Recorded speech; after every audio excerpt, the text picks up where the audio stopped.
យើងចេញមកពីគ្រួសារនេះអត់សំណាងយើងស្ដួចស្ដើងជាងគេបន្តិចមែនតែបើមានឱកាសធ្វើការសុំធ្វើការឲ្យអស់ពីចិត្តទីមួយកុំបោះចោលការខំប្រឹង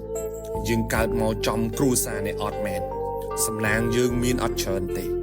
ហើយបើសិនជាយើងអត់ខំប្រឹងទៀតអានឹងគឺជាសួយធំមែនតើនៅក្នុងជីវិតរបស់យើងចេញពីគ្រួសារនេះអត់តែកុំបោះចោលការខំប្រឹងរបស់យើងឲ្យសោះគ្រូខ្ញុំក៏ផ្ដាំថាភ្លៀងនៅលើដំបូលផ្ទះអ្នកមានភ្លៀងនោះក៏ធ្លាក់លើដំបូលផ្ទះយើងដែរ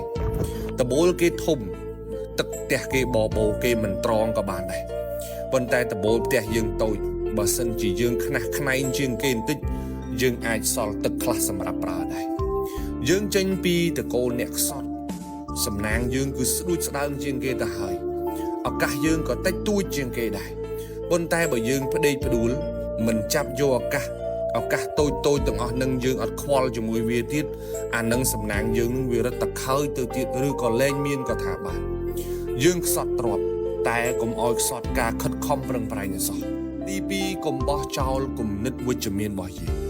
យើងកើតមកចំគ្រួសារនេះអត់មែនតែកុំបោះចោលស្មារតីវិជ្ជមាននៅក្នុងខ្លួនយើងឲ្យសោះទទួលស្គាល់ថាយើងកើតចេញពីគ្រួសារនេះអត់វាពិបាកខ្លាំងណាស់ពិបាកសពពិបាកគ្រប់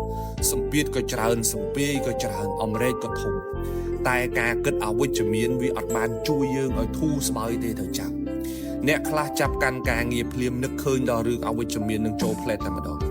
ក្រគេមើងងាយក្រគេរើសអើងក្រគេអត់រាប់អានក្រគេប្រមាថអីចឹងទៅមានឱកាសធ្វើការឲ្យខិតខំប្រឹងប្រែងលើការងាររបស់យើងសិនកុំទាន់គិតលើរឿងទាំងអស់ហ្នឹងពេលខ្លះយើងធ្វើបានល្អ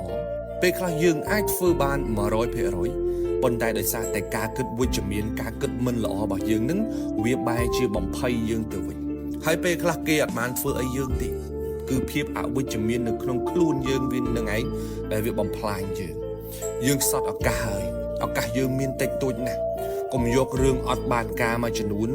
មកបំផ្លាញឬក៏ពន្យាការងាររបស់យើងមានការងារធ្វើទៅផ្ដោតលើការងារ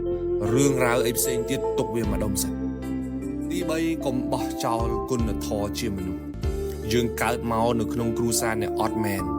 តែកុំបោះចោលគុណធម៌ជាមនុស្សរបស់យើងចេញពីគ្រួសារនេះអត់មែនតែអារឿងសិលធម៌រឿងគុណធម៌ជាមនុស្សនេះកុំឲ្យចាញ់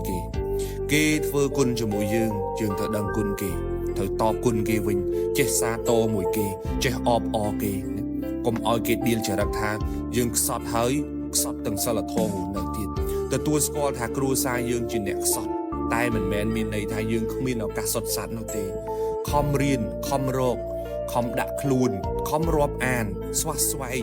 ខំប្រឹងធ្វើម៉េចឲ្យខ្លួនឯងទៅមុខទោះឱកាសយើងមានតិចជាងគេក៏ដោយក៏យើងមិនបដ ாய் ខ្លួនឲ្យផ្ដេកផ្ដួលទៅតាមប្រេងវាសនាដែរ